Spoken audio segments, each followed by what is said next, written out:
You certainly don't have to look far to find self-storage facilities, of course. They're everywhere. There are tens of thousands of them across the country. But the big question is, who's responsible if your belongings are damaged?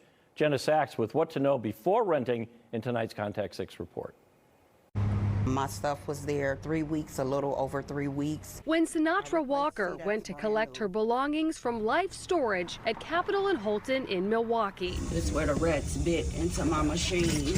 She found her unit had some destructive visitors. They tore all into that. She says rats chewed a hole in the bottom of her sofa, threw cords on her water cooler, and This is all tore up. destroyed the cords running up the back of her refrigerator. It won't work.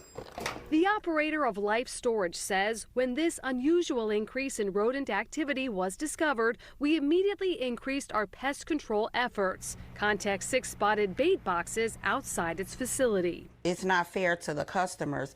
This stuff have to be repurchased. But Sinatra won't get a refund for her losses for one big reason. She didn't take the insurance offered upon leasing. I have rented from them previously. Never had this problem. Sinatra's contract says, I understand my property is stored at my sole risk. I also understand that the owner is not responsible for any loss to my property. As Contact 6 found out, that's the industry standard and legal. Consumers write to Contact 6 regularly about issues with storage units. They have questions about rising rent, property damage, and evictions. So we're here at Mequon Storage to find out, what do you need to know before renting?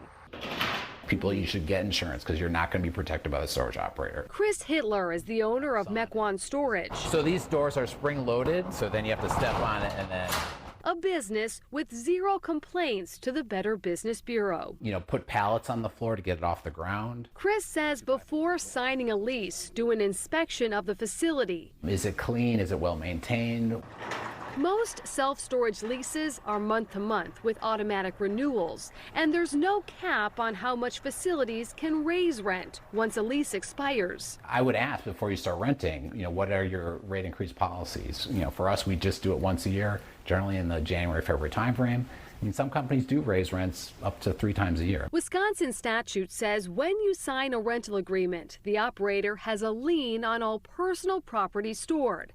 That means should you fail to make a payment, the operator can hold an auction. You're allowed to send out these 2 notices, and then after that time, you essentially can post notice of having a sale. Attorney Tristan Pettit says that process could take just 45 days. They're allowed to keep enough of whatever money they make from that auction to pay off that lien. Whatever money is left goes to the customer. There you go. Sinatra is still discovering bite marks on her belongings. She thinks Life Storage should at least be warning its customers. I just feel that they need to fix that issue. I'm Jenna Sachs, Contact 6.